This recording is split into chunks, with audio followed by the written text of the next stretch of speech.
Hello, everyone. This is Glenn Loury of The Glenn Show. This week we have a special treat for you. As you may know, because I've been talking about it constantly, my memoir, Late Admissions, is in the stores now. The reviews have been positive so far. People are saying things like, "This is the most unusual biography of an economist I've ever read," or like, "This is a zestfully written book packed with humor, pathos, and hard earned wisdom." Or, like, "We find ourselves admiring him for his intellectual valor and the pugnacity of his convictions." That's pretty good to hear. The audio version of my book, which I recorded myself, is going to be coming out at the end of the month. So, those who are so inclined, stay tuned. I want you to know also that I have dozens of hours of extra audio material which I recorded in the process of writing the book. These are conversations I had with my editor, Mark Sussman, where I told him my stories, reflected on them as I told him, and thought out loud. The first step, of course, is to score some cocaine. No, the first step is to go to your ATM and draw out some cash money. Occasionally, he'd ask questions and I'd try to answer them. How much would you pull out? Would you just do the whole 300 or? Yeah, I mean, I would minimize the number of trips I had to make by maximizing the amount of cash that I could take on any given trip. When it was time for me to sit down and write, I'd start by looking at the transcripts of these conversations, which was very helpful in producing the book. Some of these stories and thoughts ended up in the book, some did not.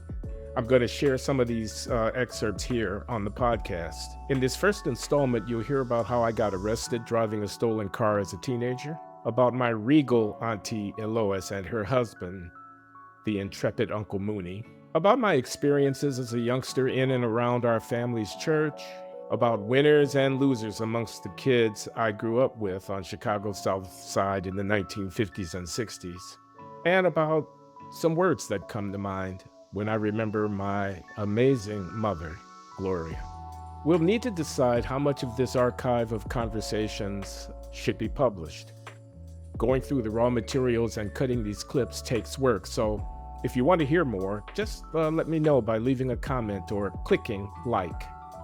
And of course, it would mean the world to me if you were to buy the book. So, enjoy these candid conversations about the making of Late Admissions. Thanks. I got arrested driving a stolen car when I was 17 years old. I was trying to date this girl.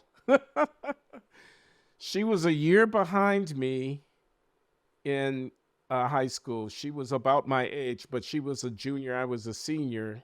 She and I agreed that I would take her to her prom. You know, this is the big dance that the kids go. And I said yes, and I wanted to impress her, and I wanted to have a place to neck. That was the word we used. It sounds archaic to, kiss and touch with her after the prom event, which was a thing. That was something you did. The kids that had money rented limousines and got driven around, and, they had the big back seat of the limousine to do whatever they were going to do. So I was longing to be able to drive. The hippest kids were older than me. You could drive at 16. You could get a license at 16. I wanted to be able to drive. Okay, not only because I could maybe get the girl to go out on a date and maybe find some use for the back seat of the vehicle, but also just because it was cool. It was like a maturity thing. It was like these other guys had, people driving cars. So it happened that there was a car being repaired on the lot of a filling station very nearby my house, just down the alley. And it happened, I discovered this because some kids ran up there to me and they told me, said, "We can turn this car on," because they've been playing around in there, that the ignition was faulty and you could actually just rotate the lever and start the car. So the harebrained idea got in my mind that I was going to drive this car. It was just a thing a 16-year-old kid might do. I was almost 17. It was the summer of 1966. So I drove the car off the lot. And then came a critical moment. Do I take it back to the lot or do I stash it somewhere where I can drive it again tomorrow? Okay, so wait. So you stole it and you have gotten away with it pretty much. You take the girl to prom. Well, I kept it for a few days before I went to pick her up. I drove it around town. I had a car of my own for like a week. Among the things I was going to do with it was impress her on prom night. But I had other people I was trying to impress, including my buddies. Believe me, it was a harebrained scheme. It was very stupid. But it was a lark. It was a lark. I wasn't really stealing the car. I mean, I had no intention to like keep it forever or sell it or anything like that. I was just having fun with it. How did the cops feel when you told them that? Well, exactly. They took me to the interrogation room to try to find out who I was working with. Wait, we're going a little bit too fast. How did you get busted? Okay, so I'm on my way to her house in this vehicle. I'm really going to impress her as I pull up in my vehicle. And there's a light of a flashing security officer behind me. And he pulls me over. He wants to see my driver's license. Of course, I don't have one. He wants other identifying information on the car. He asks me to get out of the car. He puts me under arrest. The car had been reported stolen. It had a South Carolina license plate. He asked me where I was from. I said, Columbia. I mean, that was the one city that I knew in South Carolina. And he put me under arrest. It was, and my father had to come and get me out of jail. And he was very disappointed. But I also got into trouble with the girl's brothers, her older brothers, because I stood her up on her prom night. I never showed up. I was unable to call and make them aware of what had happened to me. What they do? They were going to beat me up. They threatened me. I didn't go around there. I tried to go and apologize, and she was angry, of course, and hurt. I got out without getting beaten up, but I don't know how I managed to escape that fate. I did not get beaten up about that, but I felt threatened by it and was afraid to go around. So when your father came and picked you up, what was his reaction? So he had a half brother named Gerald, and Gerald was a complete fuck up. Gerald was a drunk. Gerald couldn't have a job, and my father was always taking food to Gerald's children. Literally. And he said to me the thing that hurt the most, which was that I reminded him of his brother. The last time he had set foot in a police station was to get his brother out of jail, and now here I am. So it was devastating. Now, my mother's brother, Adler, the lawyer, even though by now he had been disbarred and was no longer a practicing attorney, he had been a high-flying lawyer in Chicago coming out of Northwestern University Law School. And he got caught in scandal about some financial misdealings. He used his connections as a lawyer known in the court system, even though no longer legally able to practice and therefore unable to represent me officially. This is a good kid. He's valedictorian of his high school class. He's on his way to the Illinois Institute of Technology. He's my nephew. He's not some ruffian. You don't want to send this kid to the county jail. I did not spend a single night under custody. So I was, in a way, released from jail in his recognizance because it's Chicago. If you know somebody who knows somebody, you're good. So I got off relatively light because of the effective intervention of my uncle. My father was terribly disappointed in me. I mean, the thing blew over. The charges were, not dropped exactly. It was like, if you don't get into any trouble in the next year, we're going to expunge the event from your record. So that's what that was. Can we go back to Eloise again? She's taken you and others into her home. She's not your mother, but she is a family member and she is an authority figure. How did you relate to her as someone whose house you're living in?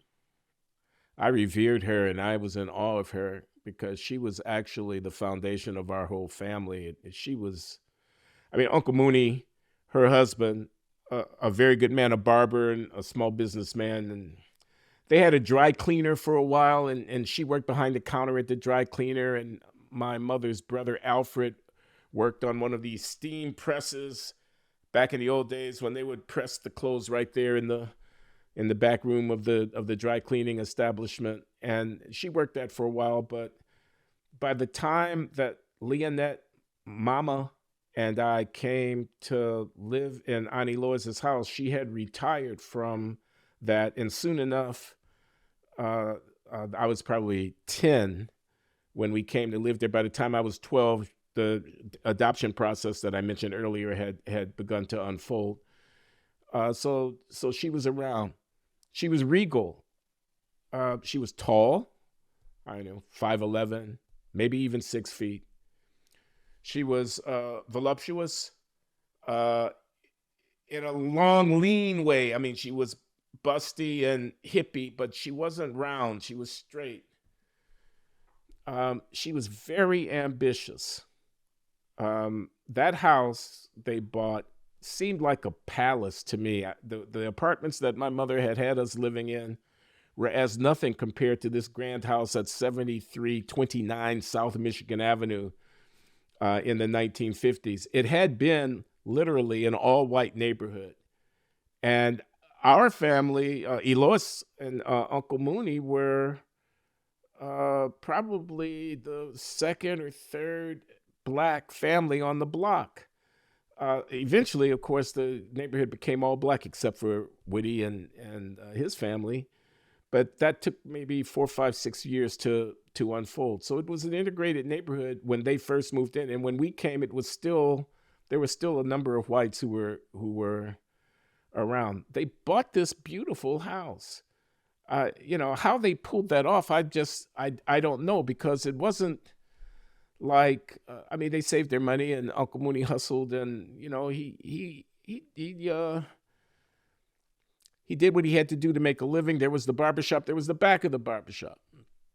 I'm talking about Eloise, but I'm just dwelling on Moonie for a minute because this house was her castle, and how this house came into her possession, is a little bit of a mystery to me.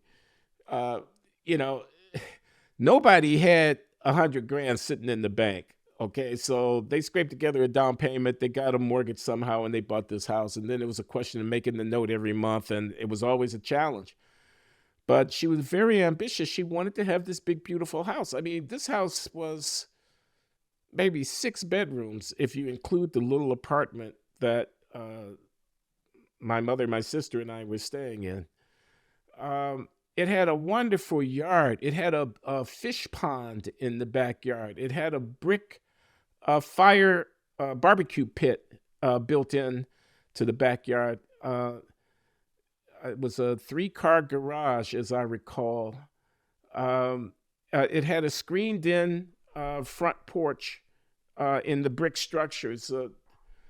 It was a beautiful,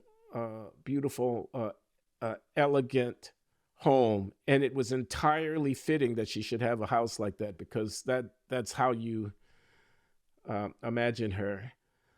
Uncle Mooney worked day and night. There was the back room of the barbershop, and uh, if you were looking to buy some marijuana, and a lot of people were, that was one of the places where you could count on, Uncle Mooney hooking you up. If you were looking to fence some stolen goods, and a lot of people were, that was some guy that might have a little bit of cash on hand that might be able to take that television set or whatever off of your hands, which meant that if you were looking for a television set, that was a guy who, he just might happen to have one. One might just happen to come across his path. This is Uncle Mooney.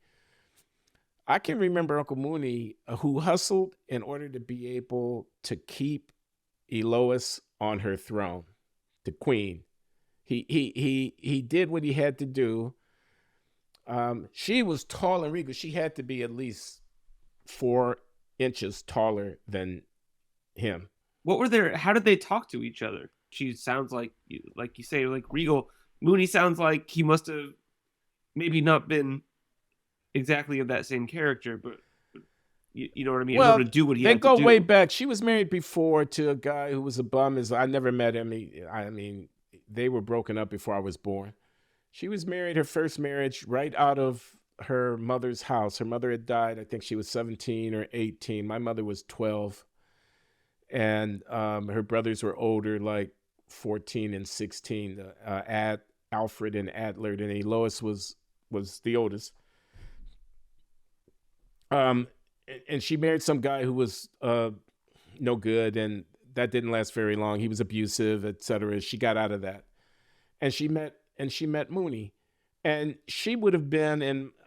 They called him Uncle Moonie because he was bug-eyed, because he had eyes that were noticeably protruding and looked a little almost unnatural. And he was dark of complexion, as was my Aunt Eloise. He was relatively slight of stature. He had had a terrible heroin addiction, I was told. This is all before I was born, in his youth, which when he met Eloise, the way my mother told the story, no one ever contradicted her, that she just rocked his world to such an extent. And when she put her foot down and said if he didn't stop using heroin, that there was no future for them, he kicked it cold turkey. Now, that's a story. I don't know if it's true or false, but I never saw him under the influence of anything other than a little weed, Uncle Moonie. Uh-huh. He wouldn't drink. I guess because he couldn't drink. I mean, 2 drinks and he was done. But there was a lot of drunkenness around, but I never saw Uncle Moonie inebriated. He did sometimes smoke the marijuana openly in the house, and when we kids would ask him what it was, he'd say, "Oh, that's my asthma medicine, son." So it was a while before I figured out that really had nothing to do with asthma. It was marriage to a certain degree in which both parties, as are all marriages, aren't they, got something of what they needed in life from their relationship with the other person. Eloise, who worked hard, at the dry cleaning business, and I don't know what else she might have had before, but she was, not looking to just sit up with her feet elevated. But when she took on this family, task, she was completely reliant on Uncle Moonie for financial support, and I think he was completely reliant on her for the fulfillment of his need for companionship and for sexual fulfillment and for a sense of status, which she conveyed to him because she was president of the Sorlit Guild. That's the Social, Religious, and Literary Guild of the Bethel African Methodist Episcopal Church. And as I say, these people are somewhat elitist. So that was a very high-ranking status position within the church and within the community. They put on every Easter, they put on a fashion show where they go to a ballroom in one of the finest hotels in Chicago, and people would parade in their own finery, and professional or semi-professional models would walk down the runway and display the shoes and the jewelry and the gowns and the whatnot. And it was a huge big deal. Did you go to any of them? Yeah, I'd go because it was an event. Not all of them, not religiously, but every Easter there was a fashion show, and sometimes you go to the fashion show. There was a book club. She read. There were books in the house. I still remember the living room arrangement because they had these built-in bookcases with cabinet doors that were stained glass, and it was a very elegant room, and you open the door, and then behind it would be the books. Now, it's not like my library with thousands of books, but there were scores and scores of books. You might find Herman Melville laying around in there, and as you know, as a student of American literature, that's a good find. She was ambitious. She wanted. She believed in us kids and wanted us to achieve the next step into integration into the society. I don't mean that in a political sense. I mean, you can be a lawyer, you can be a doctor, You can start a company. You can, think big. Now, this is in a world where a lot of people got into trouble, including some people who were, more or less distant cousins and friends and whatnot. One kid down the block on one side bled out on his mother's basement floor because they were playing with a gun and the gun went off and he got shot in the gut. And the other kids that were with him were scared and they ran off and he bled out. His mother came home and found him. This is Stevie. He's my friend. Another kid, never got out of high school and he ended up, addicted to heroin and died of an overdose. And, they lived on the same side of the street, just like 6 or 7 doors down. This was happening around us. And she definitely did not want that for her niece and nephew, me and Leonette, or for her own children. She was instrumental in seeing that 2 of Alfred's daughters, the oldest 2 of his daughters, this is my mother's brother, who's the father of 22 and who maintained multiple overlapping families and sort of in a polygamous kind of manner. That's not the sum and substance of Alfred, but that's certainly a fact about his life. But he had his main legitimate family was a family of 7. And the oldest 2 were daughters, Althea and Hortense. And they went to Fisk University. And the way they got there was that my aunt basically passed the collection plate. She passed the hat amongst the great aunts, the generation before her, and said, these kids are going to get a good college education at a historically black college at Fisk University in Nashville, Tennessee. And she saw that they got there, saw that they pledged the right sororities. My aunt was not a college graduate. She did not pledge a sorority, but she was a kind of socialite amongst the African-American South Side. And she knew that that's where a lot of the play was. It was in the AKAs and the Deltas. These are African-American sororities that my Auntie Eloise was certainly aware of. Some of her contemporaries would have themselves have been members of these sororities. You go to a black college. Her brother, Adlert, her immediate younger brother, was a graduate of Morehouse College. And as I mentioned in some of my stuff, he also went to the Northwestern University Law School and did very well there and graduated and had a fine career prospects as an attorney in Chicago until he got into some kind of trouble and ended up being disbarred and took up drink. And basically by the time he was 60, he was a complete alcoholic wreck. But all this, so there were winners and losers at every hand, and she wanted to count us amongst the winners. So this is different. This was African Methodist Episcopal, AME. So it's a Protestant African-American denomination.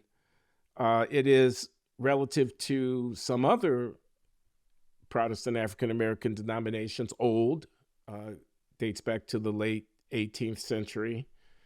Venerable, they have mission activity outside of the United States, in the Caribbean, and especially in Africa and West Africa and Southern Africa. Somewhat self-consciously elite. It was founded by free persons of color, not in Philadelphia in the late 1700s. So they thought in this, they were educated, they were literate, they were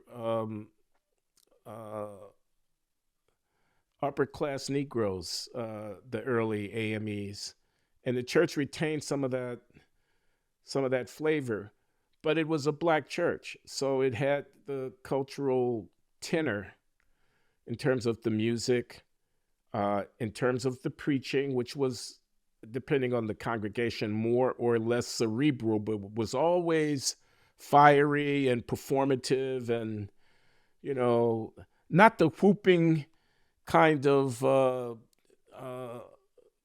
sort of visceral, emotive approach, but it would get into that territory sometimes, and people would get happy. What they call getting happy. They would be possessed by the Spirit. They would get up from their seats and express, gesticulate, and sometimes even dance. They'd come out into the aisle and they'd be moving around, and showing that they were in the under the influence, or I almost said in the possession of the Spirit of the Lord, as provoked by the sermon. Not only the sermon, the music, which was ever present, gospel music, spirituals. There was a hymnal, but an important part of the service was the choir director, the organist, the pianist, the drummer. And things could get pretty heated, and people were pretty talented. So there was entertainment in there, as well as, enrichment, spiritual enrichment and whatnot. There were ushers who wore white linen uniforms.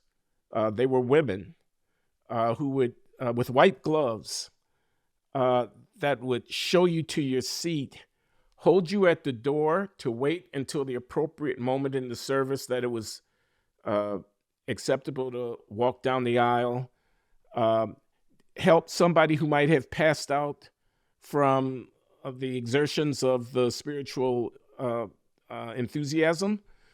And they wore these little hats and these collars and these, as I say, these linen. And if you were on the usher board, you got up at 6 o'clock in the morning on Sunday for the 11 o'clock service, because you had to make sure that your stuff was, that your shoes were signed. There were also male ushers, but it's the women that I remember most, that your pants were creased, that your uniform was pressed, and so on.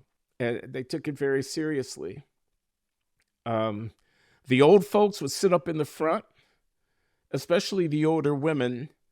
There was a missionary society, and they too had uniforms that they would wear to distinguish them from rank and file members of the congregation, and they would array themselves in the first couple of rows of the chapel, the cathedral, and get a lot of honor for the work that they were doing. And they would get up and ask the parishioners to contribute to their good works of evangelical proselytizing, both in the neighborhood of the church itself, but also overseas. You'd send somebody to Africa. You'd send them to Africa. They would be involved with mission work in Africa. That was a thing. It's like that. Mm-hmm. Did you have fun? It sounds fun. Yeah, I met Charlene, Lisa and Tammy's mother, in that church. That was certainly fun. For a while. I kind of looked forward to going once I got there. I didn't want to get out of bed on Sunday morning, but once I got there, I kind of looked forward to it. There was the chapel, and next to it was the parish house. The chapel was relatively new. I'm going to guess that it was built in the 1950s. In the early 1950s, the church had done well. They'd moved to the site that I recall when I began going there in the mid-1950s. They'd moved there from wherever they had previously been located and bought the property, an open lot on which a new building was constructed, which was the chapel, and then a building next to the open lot, which was an old, very elegant structure. It had been an apartment building, a high-class apartment building on South Michigan Avenue, when Michigan Avenue, running south of downtown Chicago, was a high-class neighborhood. By the time I started going to church there, it was no longer a high-class neighborhood. But there was a while when it had been a white neighborhood, and then it had transitioned into a black elite neighborhood, and it was in the process of decline in the years that I was going to church there, and it became in the fullness of time, another part of the South Side ghetto that is dangerous and unpleasant and poor. But it wasn't that at the time that I was going there to the church. And this parish house had been one fine structure among many along South Michigan Avenue, next to the lot on which the newly constructed chapel sat. And it was incorporated into the church's activities. So there were meeting rooms there. There was a big kitchen and dining area that they constructed. And they'd have Sunday dinners after church, which is also a part of church. If you weren't going directly home, you could stay around, and for a couple of bucks, you could get a really, really good meal. You know, Probably wouldn't pass inspection with the health police that I live with here in this house. She's constantly saying, "Don't eat that." I mean, fried chicken, chitlins, which people turn their noses up at. But when properly, these are the intestines of a hog. Okay, these people were from Mississippi, and they knew something about chitlins, and they knew how to cook them. They knew how to clean them, which is very important. And they knew how to boil them with garlic and onion and spices and whatnot. And so they start rubbery, but if you boil them and you boil them and you boil them, they become tender, and you eat the hog's intestines and you think you're having a feast. My mother even invented fried chitlins. I mean, it was where she'd cook them first, and then she'd batter them and she'd fry them, and they'd be crispy and, etc. But anyway, church could be fun. Church could be fun. I was a kid, so you find other kids. You make too much noise out in the lobby, and they tell you to shush, shush, shush, and go take your seat and all of that. I met Charlene there. We became lovers in the fullness of time at a very young age. There was a lot of just pain and loss that the blood of Jesus was invoked to cover. A lot of it was so and so died at the age of 42 about this. So and so got caught on the wrong side of the law and is now, dealing with this or is that. So and so is suffering from cancer. We're going to pray for her right now. So and so does not know how they're going to pay the bills. And oftentimes the sermon was about, these kinds of challenges and defeats and suffering in life, and the offering of hope over the horizon. It's going to be okay at the end of the day. God has you in his hands, his eyes on the sparrow. And I know he watches me. My mother used to sing the song. It's a beautiful hymn. His eyes on the sparrow.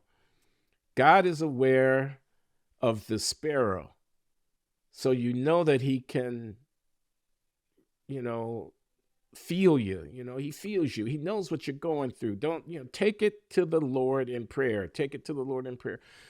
Now, the AME church was somewhat stayed in the sense that there was an order of service that you followed every single time. And there were, as in the Catholic Church, I think there were a catechism-like incantations or statements that everyone would make, and it was verbatim the same thing. I'm afraid to try to, the Apostles' Creed was one of them. I'm afraid to try to invoke it right now because I don't think I'm going to remember.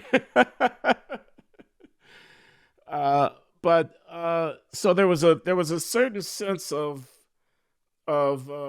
regiment and order, but within that framework, there was a tremendous amount of improvisation. When you were there, did you feel any of this stuff? I mean, you were there, you're a kid, so you got your other priorities, but Yeah, did you take in any of the religion? it's a good question, and the answer is no, not really. I mean, I got the rhythms, I got the music, I mean, I got it. I understood the language that was being spoken, but I didn't feel it. It wasn't like I was. There's the altar call. Every service would end with people being asked to come forward to the altar, literally kneel down and to pray, to petition uh, our Father for relief from whatever the slings and arrows of outrageous fortune had befallen them. Um, there was an altar call, and I almost never went. I mean, of course, as a kid, you don't go unless your mother makes you go. As a teenager, I almost never went. I'm not going to say never. I might have gone once or twice. I might have been so moved once or twice to go up, but my heart wasn't in it. I did not confess, uh, that Jesus was my Lord and Savior in a way that would have been expected of someone who goes up to the altar and for the first time, oh, Glenn has gone to the altar, he's accepted, etc. I didn't do that. I didn't have to do it. No one was going to make me do it. I practically grew up in that church from 6, 7, 8 years old, so it wasn't as if I didn't belong. But professions of faith. What happened in Sunday school? Well, I was a brainy, kind of precocious kid, so I could read the Sunday school lesson. Uh, I had unanswered questions about, some of the imponderables of what we were being asked to believe. Like, how is it that a man actually who died is able to come to life again? How does that happen? That's just a miracle of what the Lord can do. If he can do it for him, he can do it for you, kind of thing like that. And that didn't exactly convince me. I mean, so there was some big mysteries, but my bookishness didn't get invested very much in the catechism and the Bible study and whatnot. It was just part of what you did. You went to Sunday school. There might be a lesson.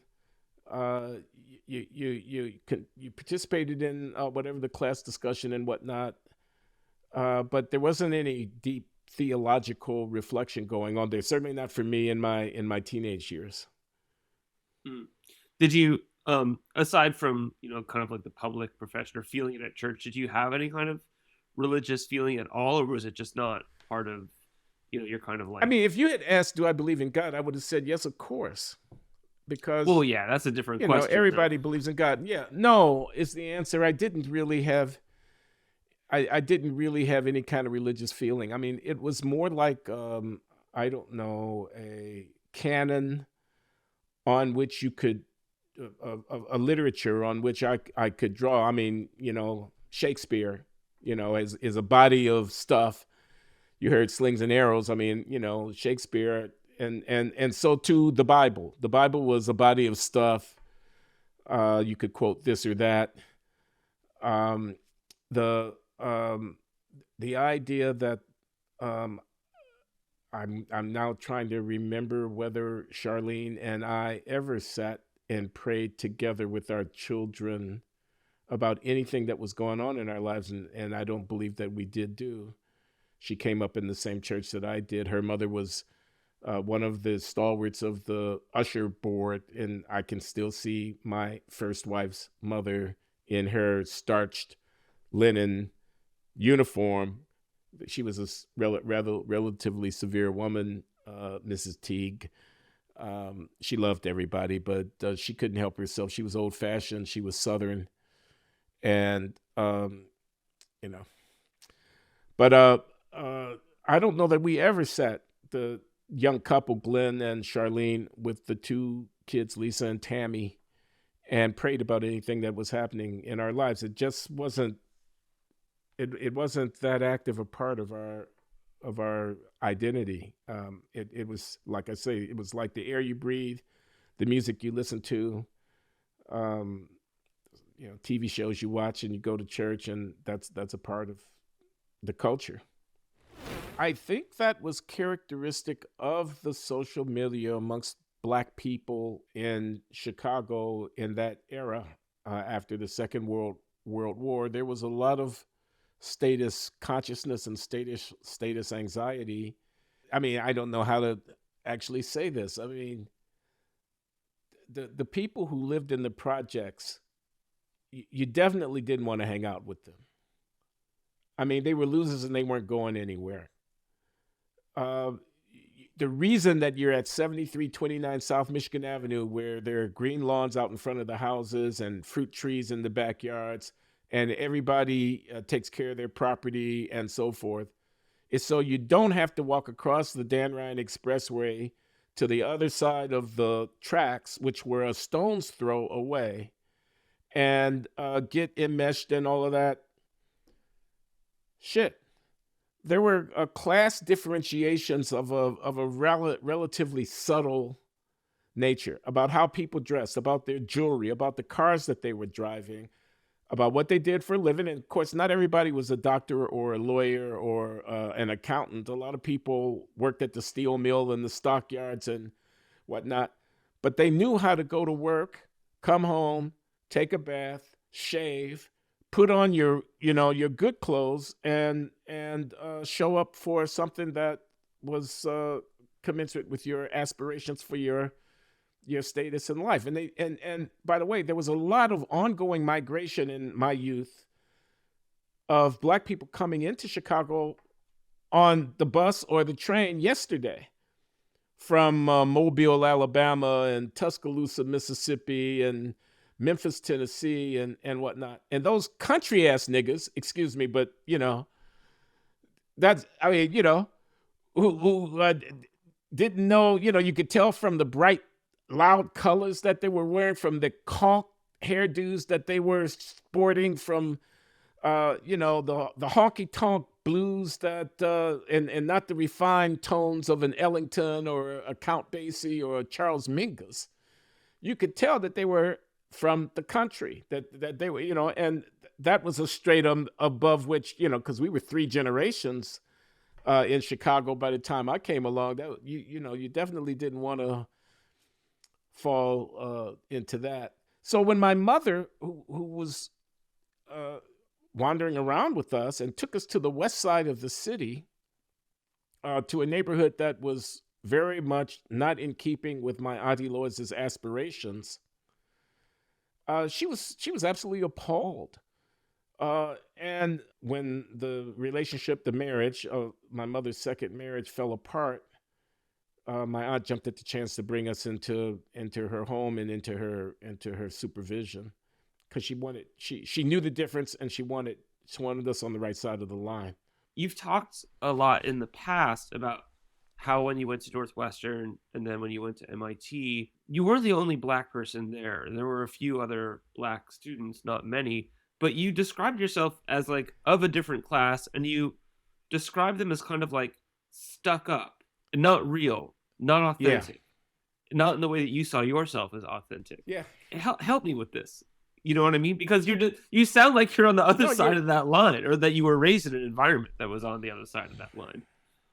I was raised in an environment where she stood very clearly on the other side of that line, but where there was just a lot of ambiguity, and there was a lot of coming to terms with the fact that people backslid and that people fell, and not everybody was going to end up on the desirable side of the line. I mean, we were kind of intermediate in that sense. The light-skinned, and skin color had a lot to do with this in Chicago in the 1950s and 60s. The good hair had a lot to do with this. The light eyes, almost light brown or almost blue, almost green. These were the people who could think of themselves as, who you might think are thinking of themselves as being better than you. And that's an infuriating thought, that anybody thinks that they're better than you, even though you're damn sure that you're better than somebody else who's another step or two down the ladder. So Uncle Alfred,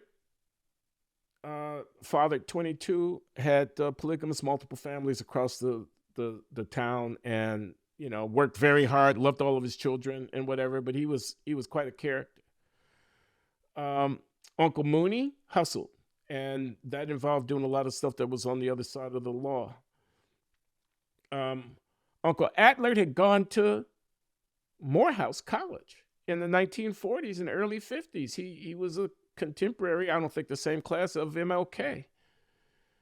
Uh, my aunt saw to it, Eloise, that my cousins Althea and Hortense matriculated properly at Fisk and got pledged and got admitted to a high class sorority.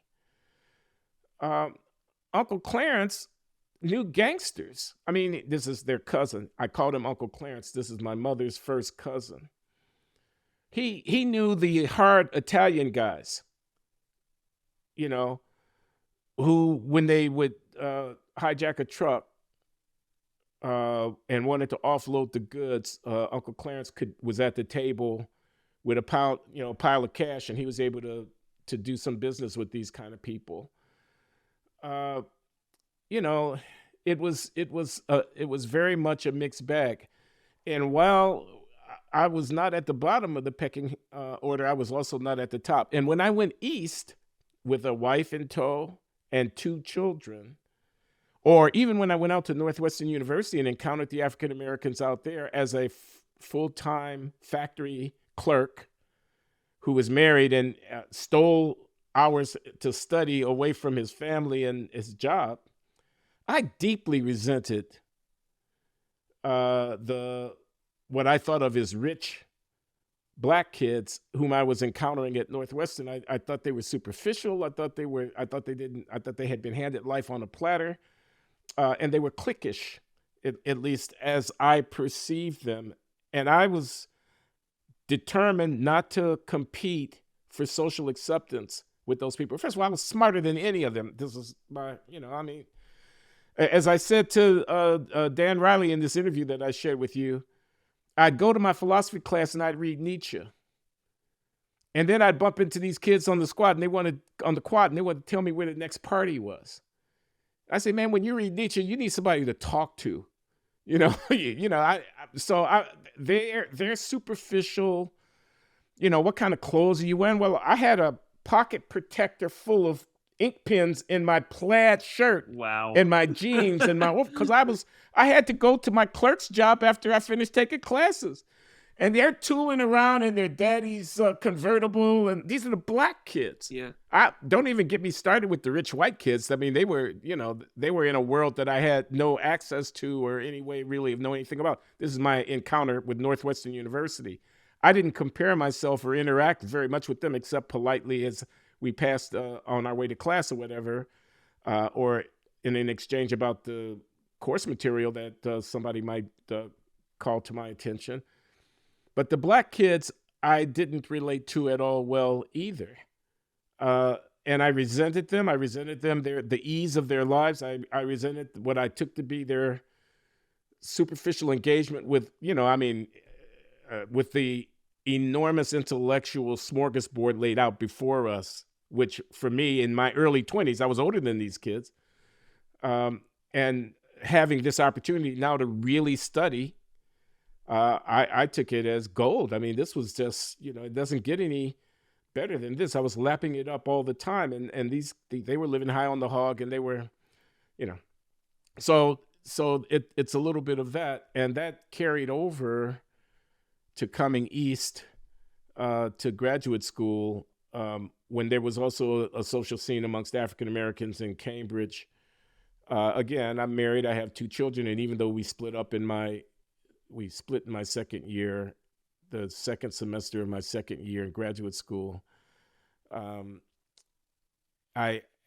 began to socialize a little bit amongst the black cognoscenti, Harvard, MIT, Boston University crowd around in Boston.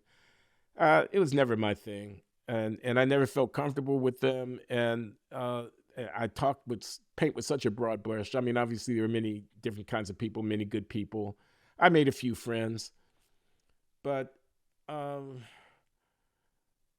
no, and then when I started developing a political coloration that was heterodox, that was kind of cutting across the grain, on the questions of race, um, that's when my claim to authenticity rooted in my South Side origins, working slash middle class, I mean, it was a combination of the two, really kicked in, because your mother is a fashion designer. Your father is a professor at the university. I mean, that was true of many, maybe even most of the African American youngsters I encountered as a young scholar coming along. And you're going to tell me about what a black person is supposed to think? This was my attitude. You don't know anything about what a black person is supposed to think. Unfairly. I'm sure it's very unfair. So I did this exercise. Did I share this with you? I did the exercise of writing a series of adjectives characterizing my mother. Let me see if I can find it, because it was for me a illuminating exercise. Words I think of when remembering my mother: soft, sweet, tender, loving, kind, generous, a voice like a nightingale, sentimental, playful, passionate, gullible, drama queen, naive, lusty, earthy, unpretentious, faux glamorous, envious of her sister, voluptuous, sexy, carnal, vulgar, weak, irresponsible, intemperate, could tell a good story, could tell a better joke, undisciplined, licentious, ...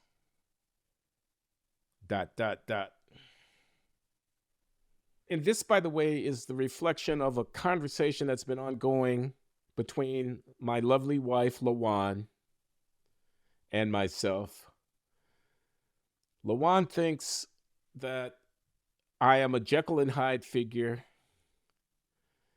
and that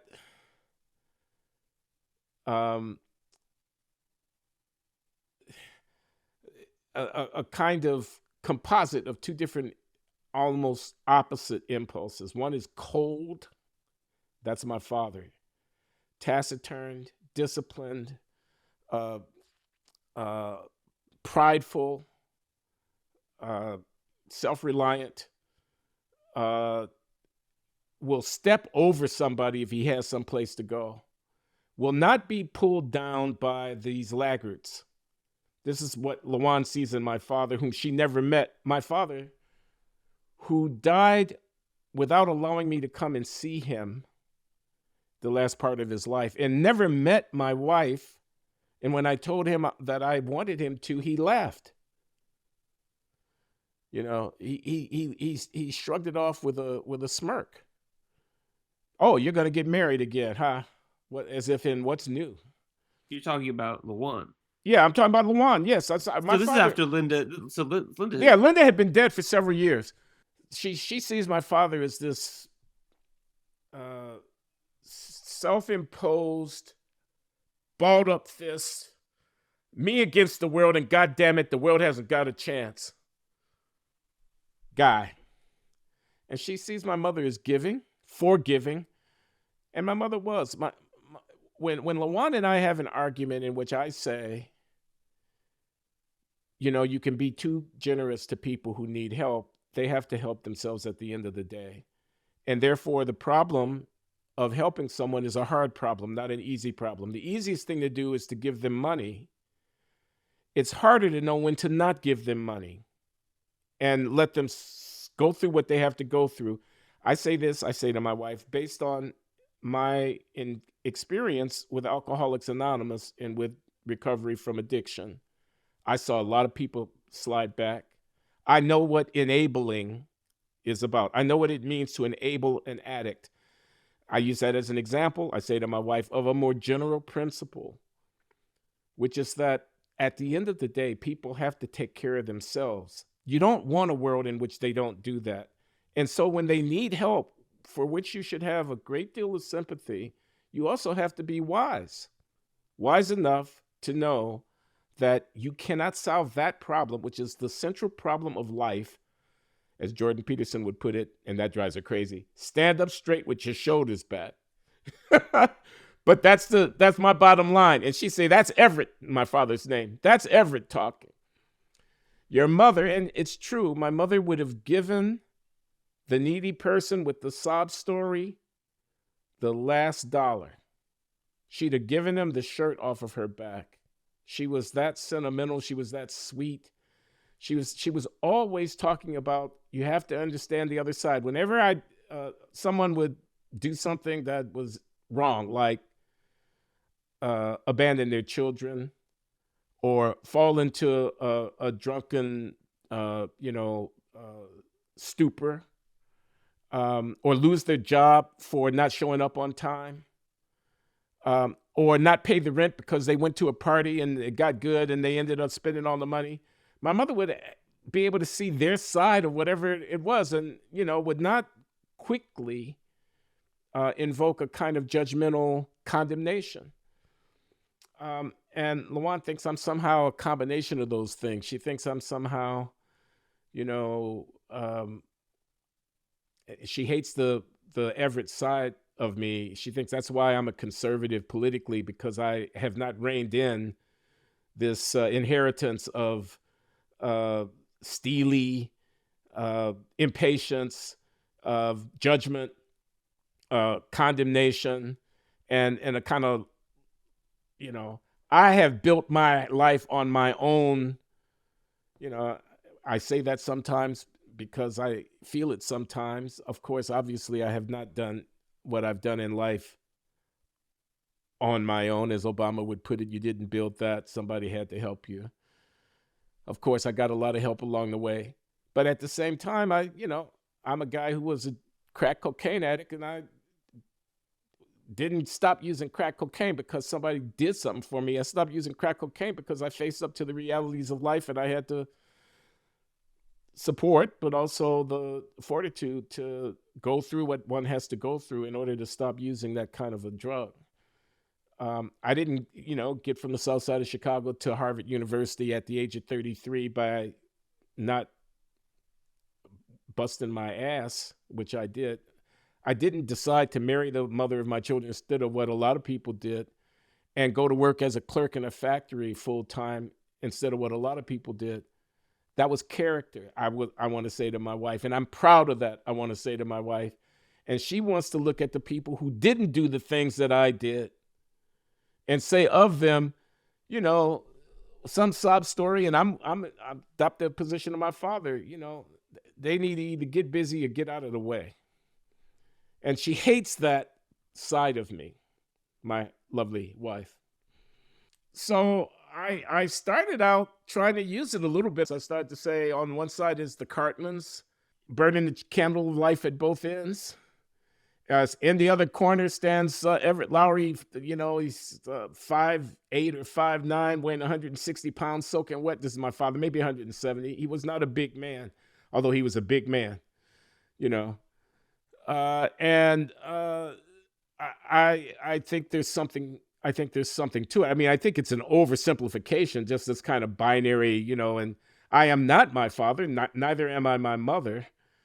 But I think the contrast is worth drawing.